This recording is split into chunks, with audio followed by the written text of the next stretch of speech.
Okay, welcome to the podcast. We are speaking with Christopher Hill in New Zealand, and Christopher is the founder and CEO of 4 companies that are committed to environmental and social sustainability. So hands-up holidays, hands-up incentives, hands-up school trips, and impact destinations. So his clients choose the holiday, and part of their time at the destination is tied into doing something in the community, for the community, and for the planet. The holidays themselves are aimed at high net worth and ultra high net worth clients. And this is what I think is extremely important because his clients are people that can actually make a massive difference. I have spoken with CEOs in the past of really big companies. They had done volunteering and they were so overwhelmed by the experience because it's not something that you will ever forget. They continued to help communities, the communities that they visited, other communities around the world, courses around the world, either themselves personally or with their company. So these trips are inspiring. They're great for bonding with your family, great for bonding with your colleagues, and if you are going on a school trips, with your fellow pupils. So you know what? Actually, you're doing something that's really great at the same time.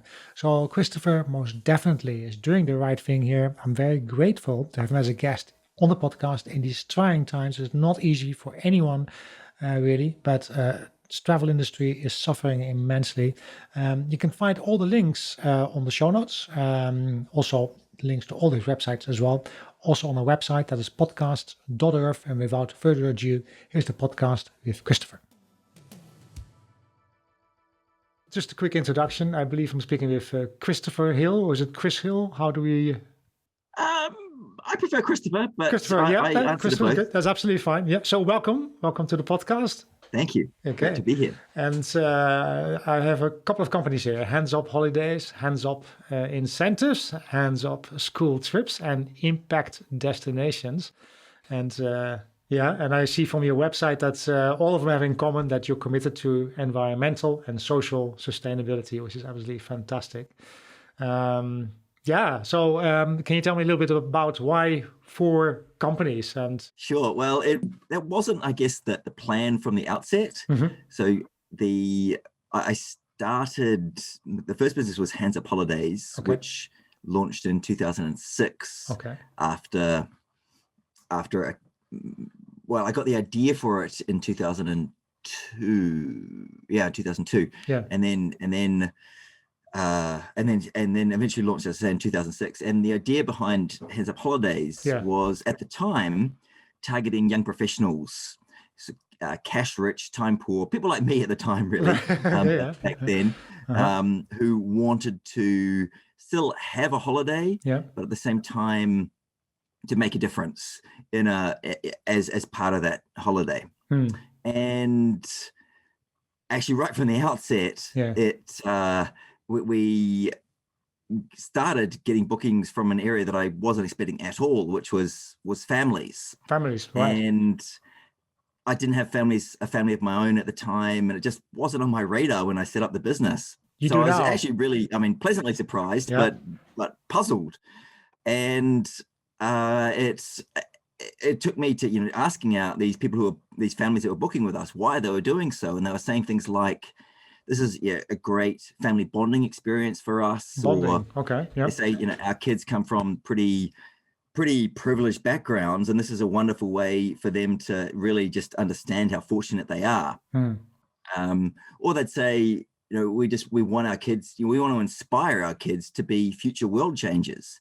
And those ideas really resonated with me, and even more so now that I have children of my own. Okay. And so ended up it took a few years, but after a few years, we started actually focusing pretty much, not exclusively, but all our marketing was targeted or is targeted towards families. Right.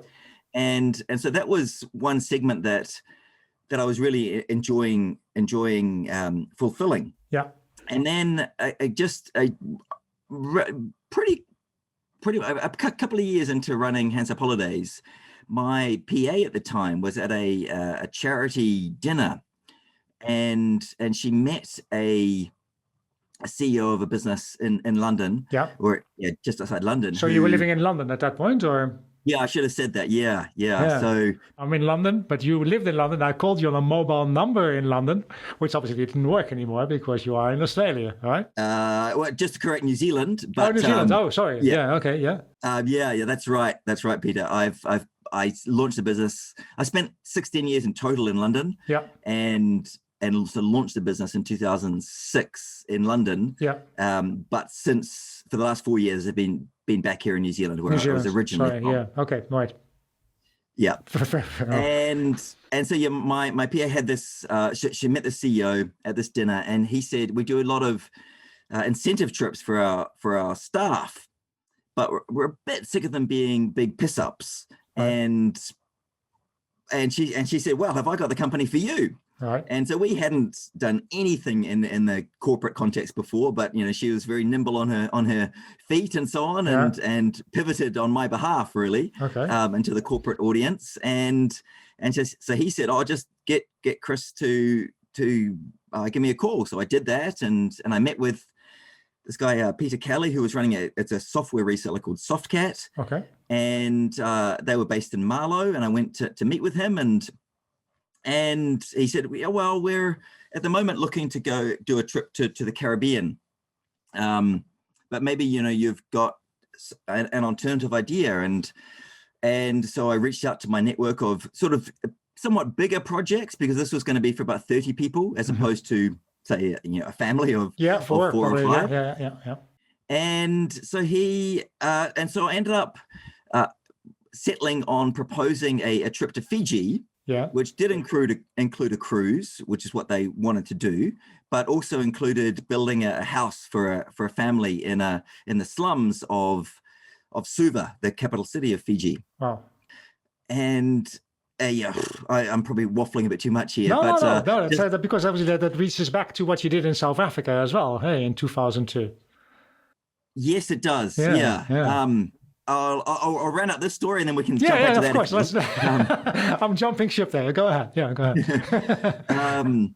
So this trip was 2008, I believe, and in it, so they ended up loving it, and just prior to so they ended up loving it and booking 3 trips with us, and by the second trip, I decided that this was a really attractive market, actually, the whole incentive travel market. So that was the second business we launched. Yeah. And then again, sort of out of the blue, got an inquiry from a school asking if we could help them. Yeah. And this school was in all places Lebanon. The school was in Lebanon. Yeah. Wow. Okay. That's different, isn't it? It was, yeah, very much out of the blue. Yeah. It was an American international school based in Lebanon. And again, they asked if we could help, and I said yes, of course.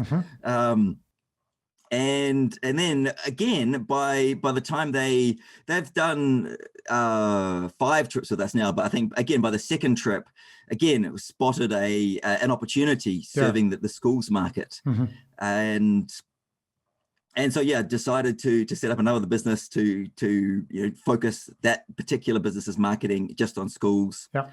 And then fourthly, and this ties back into Hands Up Holidays, so I'll just quickly tell the story behind that. Yeah. So as you said, back in 2002, I took this trip to South Africa. Yeah. And I was working I'd been living in London for 6 years, working in investment banking and living the high life, really. And learned some good business skills, but at the same time it was somewhat soul destroying. They definitely got their pound of flesh out of me. Okay. And so I took this trip to South Africa. Yeah. My first ever flatmate in London had moved down there, and he'd become a tour guide. And he invited me down, and so in addition to beautiful luxury lodges and safari experiences and enjoying the sights and sounds of Cape Town and the winelands and so on, he also arranged for me to build a house for a family in one of the townships in Kailicha Township. Yeah, I know it. Yeah. I've been there. Yeah, just outside of Cape Town. Yeah. And it just it just enriched the whole travel experience so much for me. But in two main ways. One, I'd done quite a lot of travel even by that point. I did what is known as a gap year, and traveled through Africa and Europe and North America and Australia, actually on that trip. But the one thing that was really lacking was really getting to know the local people. And so this, by virtue of getting immersed in the community by building a house, I really did get to know them and understand their story. And as I say, that just added a whole new dimension to travel for me. Plus, it felt great to actually work alongside them and make a difference in their lives in this really very tangible way. So I got thinking, I've learned some good business skills. Why don't I put into something I'd find personally more meaningful and fulfilling, and enable others to have similar experiences? Absolutely. So that was the genesis for what became Hands Up Holidays. And then much later, only a couple of years ago, I launched the fourth business, which is Impact Destinations. And they serve the similar audience, being the sort of the consumer audience.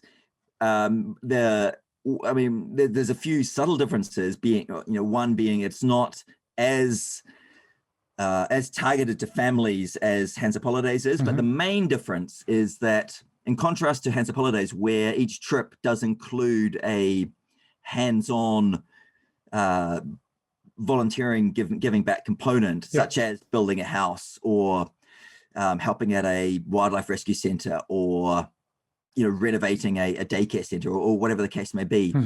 The idea behind Impact Destinations is that a traveler's philanthropic donation unlocks a unique experience for them, and also enables the experts, funds the experts to do what they do best.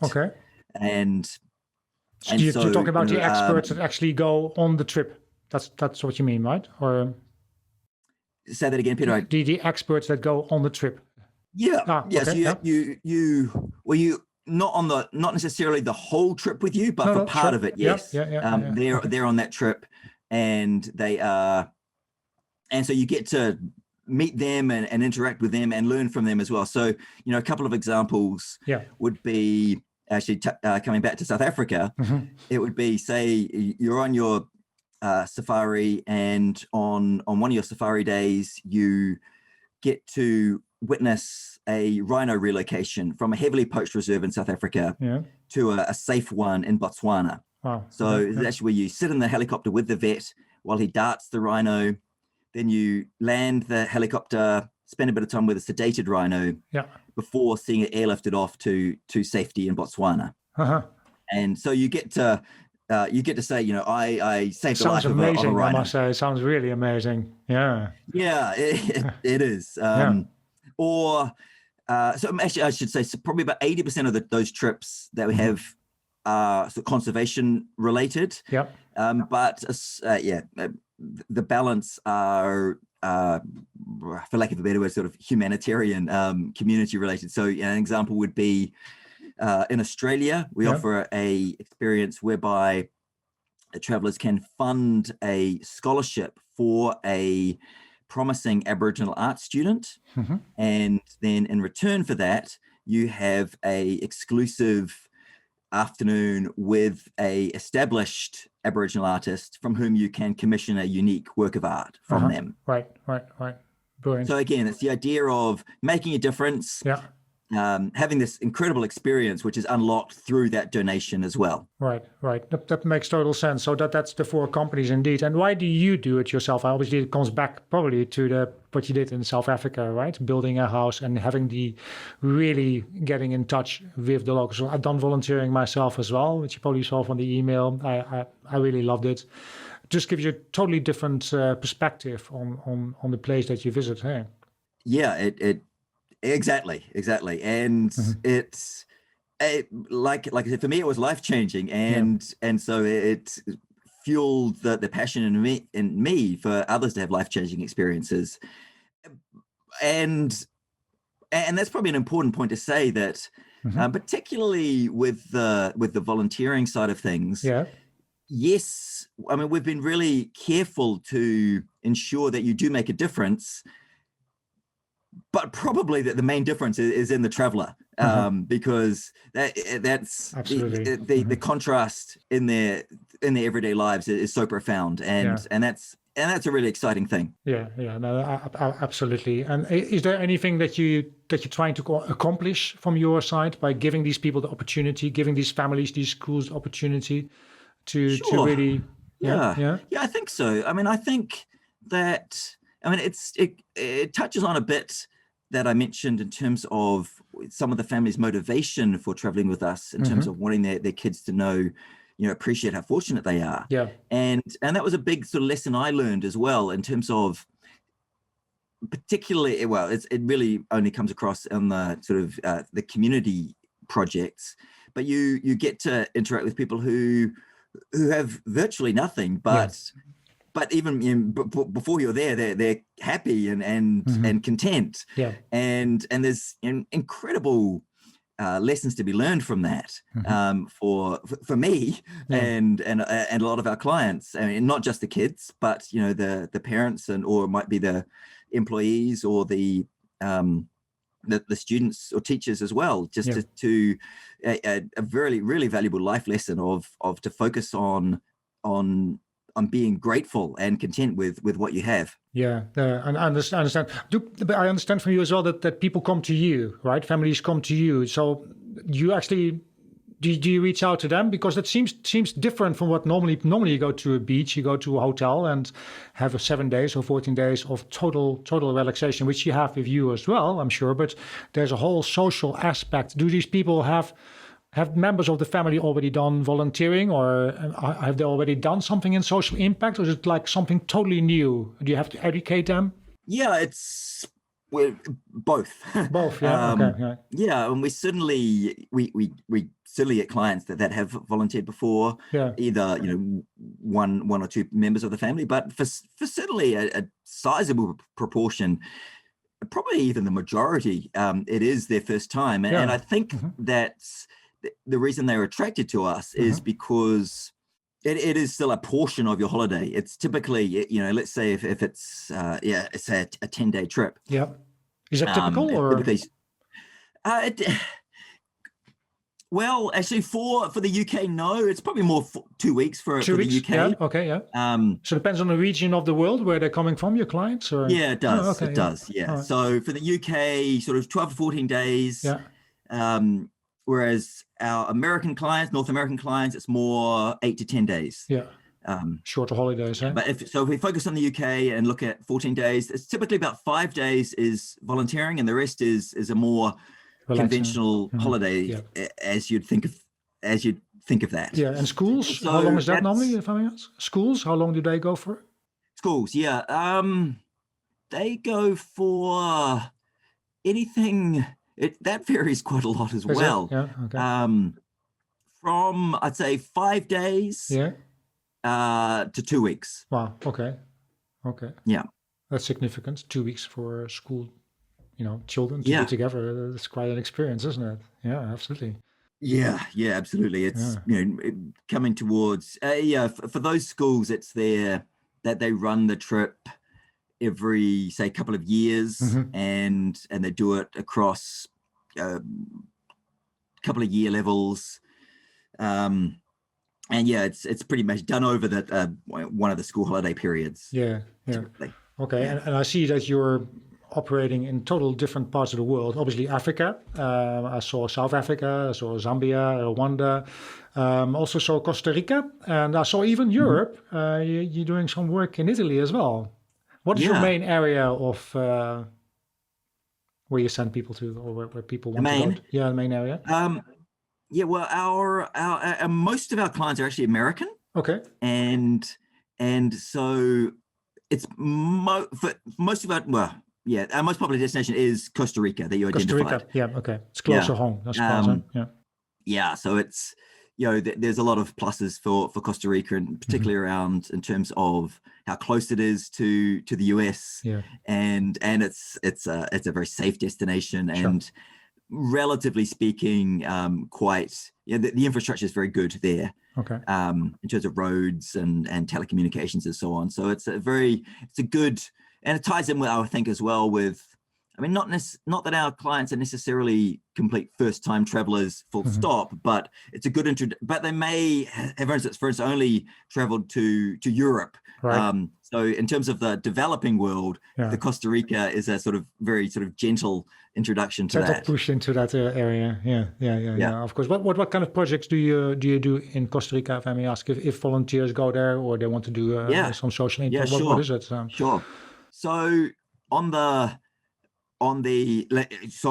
hands-on side, it's probably our most popular is wildlife rescue. Okay. And so we work with a couple of these wildlife rescue centers, whereby just a little bit of backstory. In Costa Rica, it's illegal to own have pets of native animals. Okay. Which could be obviously there's a lot of monkeys in Costa Rica and bird life, but even more extreme, you can get things like people have sloths as pets and so on. Really? But or snakes. Very quickly these animals, they're cute and cuddly when they're babies, but they can quickly get out of hand. So one thing, it can be just the owners sort of fessing up to having these pets, and they've got to relinquish them. Or it could be, I don't know, they've got a toucan that's really noisy, so the neighbors complain or something, and get reported. So there are some of these rescue centers for these animals that they're not quite often that they haven't lived in the wild at all, so they can't just be released straight back into the wild. Or they haven't been. Are they released eventually into the wild? Eventually, that's the idea. Yes. Yeah. So this is more of a sort of a transition area for them. I mean, it's not all animals are able to be released, but that's certainly the idea for any that it's feasible to do so. And so our clients get involved with preparing the meals for the animals, feeding them, helping maintain their enclosures, and essentially just going on the daily rounds with the veterinarian and assisting him. So it's, and as you go, really learning an enormous amount about the different animals. Right. And that kind of trip, is that aimed at all these different areas, like schools, families, and corporates? Is that correct? Yeah. Definitely families and schools. I don't think we've had a corporate do that, but we have had corporates in Costa Rica. And our corporates, they've pretty much always been around on the community side of things.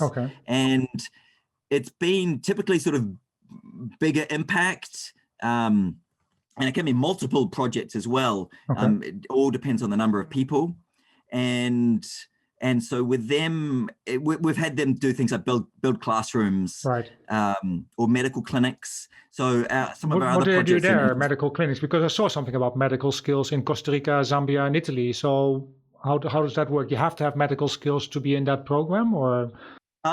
Yes. Well, no, you don't have to, but if you do have them, then we'll utilize them for sure. Of course, yeah. So, for instance, we work with a medical clinic in San Jose, or just outside San Jose, the capital of Costa Rica, and there they cater for the lowest income people in Costa Rica, which in Costa Rica is Nicaraguan refugees primarily. So not all refugees from Nicaragua flee north. Some also have headed south. So Costa Rica, being, as I sort of alluded to, one of the sort of the better off destinations or countries in Costa Rica, also attracts its own share of migrants or refugees, primarily from Nicaragua. So they cater for primarily the Nicaraguan refugees, and so it's a free clinic, and the doctors there donate their time. And so you can, if you're medically trained, go as a doctor, but also you can go and assist the doctor with things like taking patient notes, entering patient data, or as simple as just helping the patients feel comfortable when they arrive. And because again, for a lot of refugees, even going to a clinic is something, it's an unusual thing for them to do. So just helping them feel comfortable there is valuable. Wow, yeah, that sounds very good. So everyone that has a skill, basically you utilize that skill no matter which trip they go on, correct? Oh, for sure. If they've got skills, we'll utilize them. Yeah. Right. And so how does it work? They come to you and they choose a destination first, or they choose a project? Great question. Again, we get both. Both. Okay. There's no hard and fast rule about that. I would say, it's probably 50-50. Really? Okay. Yeah. So if a client comes to us, the primary way they come to us is filling out our inquiry form on one of our respective websites. And in that, we ask them, basically it's a sort of tick the box type thing in terms of tick which destinations you're interested in and tick which ways you'd like to help. And quite often, as I say, more or less 50-50. They might have destinations in mind, but are open to ways to help, or the other way around. Right. Okay. And then is it customized, everything that you do? Customized for each request, or is it? Yeah. It is, basically. I can see 100%. 100% customized. Customized. Okay. To give you, again, a little bit of the backstory, when I launched Hands Up Holidays, we didn't start out that way. We launched with a printed brochure with fixed dates for each destination. And because of that, we needed also, in terms of trying to get the price reasonable, we also had to have minimum numbers, and so there were either sort of 4 or 6, and so that was okay with the families quite often, because they had already made 4 or maybe 6. But for others, we were getting these bookings of, say, a couple or just one person booking. Individuals, really? Yeah, you get individuals as well as family. Certainly, we do. It's not a huge proportion of our business, but we get them. But I think probably we're getting a higher proportion when we were selling these. They were really group tours, with they were ranging from sort of 4 to 12 in a group. But we weren't getting particularly because we were just starting out as well, we weren't hitting those minimum numbers. And so that was one of the most frustrating things, was to get 1 or 2 people, but if they needed 6, we just couldn't run the trip. And so, had to refund them, and, it's frustrating for everybody. So fairly quickly on, we moved to this fully customized model. So it didn't matter how many people, we could arrange a trip for you. For even one person. Obviously, it would be more expensive for one person, but we could do it. And then I see something on your website: the importance of have a triple bottom line focus. What does that mean? I didn't get that. What does that mean? Sure. That's essentially people, planet, and profits. Okay. So we are a for-profit business, although we give 10% of our profits to further developments. Wow. Okay. Yeah. But at the same time, we have a strong emphasis on looking at, and that really flows back into the people and the planet. So, and in terms of everything we do, really. So, as I've alluded, as we've been discussing, there's a strong focus on our volunteering or our philanthropic experiences, which tie in either to communities or to the planet. But at the same time, I've really strived for the trips to be holistic. So it's not purely about this experience, which is, as I've said, is a proportion of the trip. The whole trip itself is run on a sustainable model. Right. So we have, for instance, we spend a lot of time in identifying hotels that are sustainably run. How do you And do that, that's, if I may ask? Do you go via certain organizations or certifications, or how do you identify that? yes. Yeah, I mean, we have our own questionnaire, Right. but at the same time, we do rely on certifications for things like Green Globe or certain destinations, particularly as a standout. Costa Rica has a really fantastic rating system for all of their hotels, and so we put a lot of weight on that, as well as having our own questionnaire system. And as an aside, as we used it as essentially kind of like a marketing bit of material, particularly for our corporates. We created a document called, and it was a big piece of work we did on the top 20 sustainable destinations for event planners, i.e. People who are planning these events for corporates. Yep. When I say these events, any sort of event for corporate that want to have a sustainability focus. I mean, particularly with companies, CSR, corporate social responability, is big. It depends on the company, but the country. But it is a growing movement for sure.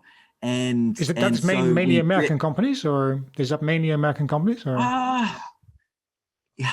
Well, actually, European companies are pretty. It's hard to say, but I think European companies are at least as good as the Americans on the whole in terms of sustainability. Right. Actually. Right. Really, it's impressive. So we've had a good number of European, UK European corporate clients. Yeah. And so we, in that survey we did, we looked at the hotels. We also looked at the conference space in terms of the sustainability there, in terms of also sort of environmentally friendly activities that were possible. All this was done on our own criteria, I should say, but the number of quality activities where there's things like kayaking or good hiking or zip lining, things that were at least carbon neutral. Sure. that could be offered to the participants. As well as we also looked at how many organic restaurants there were, and also the food mileage. So how much of the food was locally grown for the hotels. Yep. And also where a destination was good at offering environmentally friendly transport options. So e-vehicles or primarily e-vehicles was our main. That was a big thing if the destination was offering those, but also what the public transportation system was like as well. Right, and the countries that you operate in, which of those countries, for example, Zambia, Rwanda, in Africa and South Africa, obviously. Then you have India, you work in Sri Lanka, in Asia, Bali as well, and then in Central America, Costa Rica, and in Europe, Italy. Which of those countries is the furthest, in your opinion, where that's concerned? Eco-lodges, e-transport, giving back to the local community, those kind of things, and looking where your food is coming from as well, from locally produced or not. Which countries are better than others? Not better, but more advanced, sorry. Yeah. In your opinion? Well, again, Costa Rica. It's very well known for being sustainable, hey, nowadays. It's remarkable what they've done. And again, it's not just for their hotels, but their whole tourism mindset. So looking at, and this probably flows into what I was talking about, our own mindset. So it's not just the hotels, but it's also, and like this publication, we look at those restaurants, but we also philosophically have decided to only hire local guides. Okay. Yeah. And Costa Rica has great local guides as well. But so across the board, they're really strong. And then there's pockets of good examples around the world. I mean, New Zealand, where I'm from, has got some good sustainable hotels, and particularly strong, I would say, on the organic and food, low food mileage sourcing. as is, parts of the US as well is great. Yep. And then also, you mentioned Italy. Yeah. One of our projects actually, but both on Hands Up and on Impact Destinations, is working with a fantastic Michelin chef whose passion, in addition to food, is food waste and also caring for the homeless. And so he has created these wonderful community kitchens. Yeah. And so you can either volunteer at the kitchens, and that's essentially helping in the kitchens and serving the preparing the meals and serving the meals. Mm-hmm. But also on the impact side, you can make a donation to his kitchens and then have a cooking masterclass with him. Oh, right. Wow. Michelin chef. So where's that in Italy? If I may ask, where? He's in Bologna and Modena. Okay, right. Okay. Yeah. My fiance is from Bergamo in Milan, so there you go. Yeah. So where else is in Africa? Mm-hmm. South Africa is probably the best within Africa in terms of sustainbody. Why do you say that? Sorry. Why is that? Why do you think? Well, that? Again, there's one hotel, I think it's called just as simple as the Airport Hotel or something like that, which and there's another one called Vineyard Hotel, I think it is. Okay. And they've really taken and also Earth Lodge, which is a Sabi Sabi Lodge.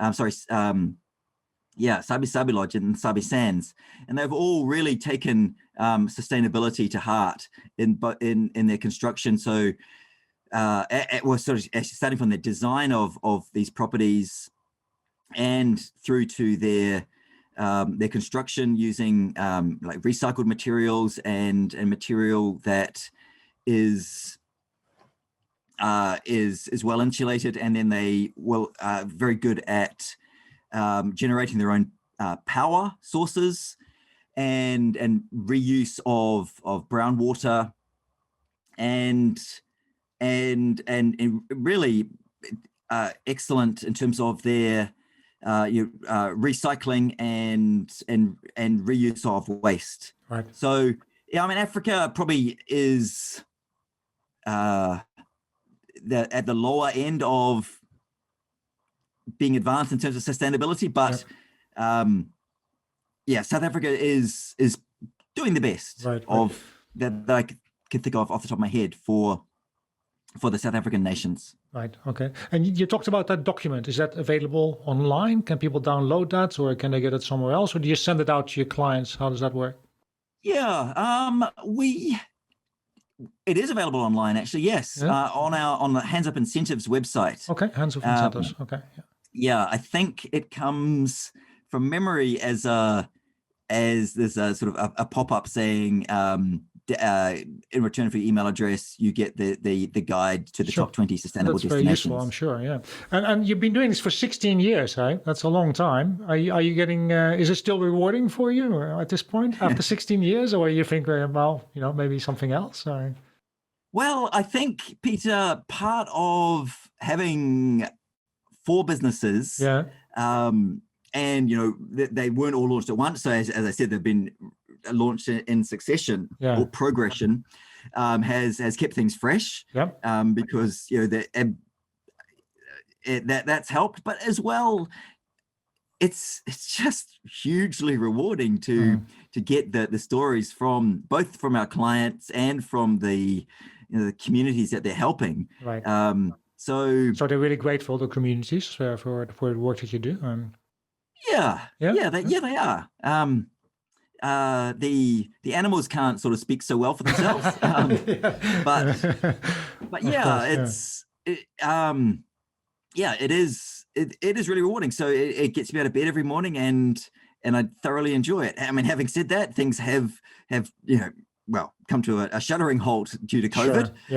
So this year has been very tough. Yeah. Has it been? Have you been affected? Because you obviously you're in an environment. You're working primarily aiming at the luxury or ultra luxury market segment. Normally, that segment is less affected by these issues because they travel by private plane, or they stay in places that are well checked for these issues. I saw on the news that Qantas, obviously airline from your region, is obviously they now require a vaccine as well before you actually board the plane. But you have been affected. How have you been affected, and what do you think will happen over the next year? Well, yeah, I mean, I think we've definitely been affected. I think, yes, you're right, Peter, to say that we do deal with the high end or ultra high end of the market. Yeah. But even there, I mean, even the high end, not everyone in the high end flies by private jet. No. But even those that can, yeah. A lot of our destinations you can't go to. That's one factor. Yeah. Or, for instance, from the UK, there's still lengthy quarantine periods when you return. Mm-hmm. So yeah, it's dramatically affected us. Yeah. There are some destinations that, I'm happy to say are reopening. Yeah. But there's still, a significant amount of nervousness about traveling. And I think, as you've identified, the vaccine, or vaccines plural, are looking promising. Yeah. Obviously, the UK is leading the world in that regard. At the moment, yeah. And so it's a bit of wait and see right now, I think. Yeah. Really, obviously, hoping and praying that they are successful. Yeah. But there's no guarantees just yet. So we've got to. I'm hoping, but it's there's no more than that really. That sort of Q2 next year. Things will pick up again. Yeah, absolutely. And obviously there's a lot being done. A lot of people are thinking about sustainability. They're thinking about ecotourism. They're thinking about impact tourism. The UN, they said something about there's going to be 160 million volunteers by the end of the decade. So it seems like you're in a very good segment there. Hey, do you think it will impact all this? Sustainability, obviously, in the US, your main market. We have now Biden becoming the next president. He is very much into the environment, so that will definitely rub off on the population as well. At least one may hope so. Will that be positive for you? Yeah, I think so. Yeah. I think the whole. I think there are some positives to take out of COVID, the whole sort of lockdown experience as well. Yeah. I mean, there've been the environmental effects that have been identified. Things like being able to see the Himalayas from Delhi for the first time in years. And, of course. And things like that. And so we really, obviously, we don't want. Well, how do I put it? I think the style of travel that we're proposing is the best way forward, because we don't want to reverse all the gains that have been made by just indiscriminate mass tourism, which unfortunately probably you think probably will happen again. Okay. But at the same time as well, I have a sense, and certainly for me personally, lockdown, it helped with getting to know my own community better, because we could leave the house and walk, and actually got to know our neighbors better, and so it helped with sort of getting a deeper understanding of our neighbor, which I think can translate into compassion, which can also translate into compassion for the wider neighbor, in let's use that potentially unfortunate expression, developing world as well. Sure. And so but it doesn't have to as well. Equally, if I think that compassion for the local community, don't travel, but seek to, as I said from the outset, be content and and help those in need in your own community is a byproduct of certainly something we encourage from when a client has traveled with us. We also say, you know, hopefully this has inspired you to look at your own community, and maybe COVID will do that as well. Yeah. Inspire people to want to help in their own communities at the same time. It's good and bad always, obviously. That's actually a very positive end note. Is there something that you would get off your heart, something you would like to mention?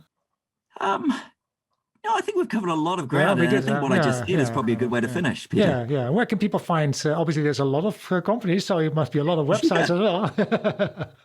Yeah. There's not really one sort of portal to go to that covers all four. So I'll quickly run through all of them. Go ahead. Yeah, of course. It's handsupholidays.com, handsupincentives.com. So that's the one for corporates. Yeah.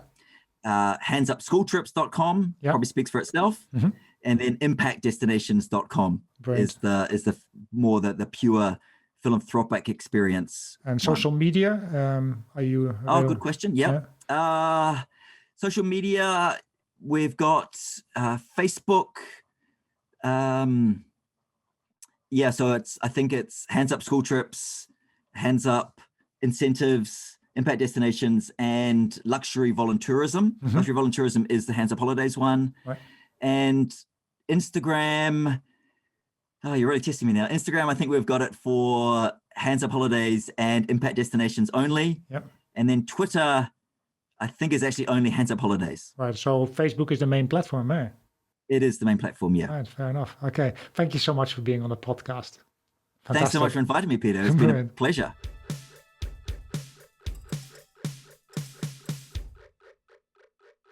So that was Christopher Hill, founder and CEO of Hands Up Holidays, Hands Up Incentives, Hands Up School Trips, and Impact Destinations. I'll put the websites in the show notes, also on our website itself, which is podcasts.earth, where you can also find the latest news on sustainability, on responsible travel. You have been listening to Peter de Vries. Thank you for doing so. Please don't forget to tune in next time. Thank you.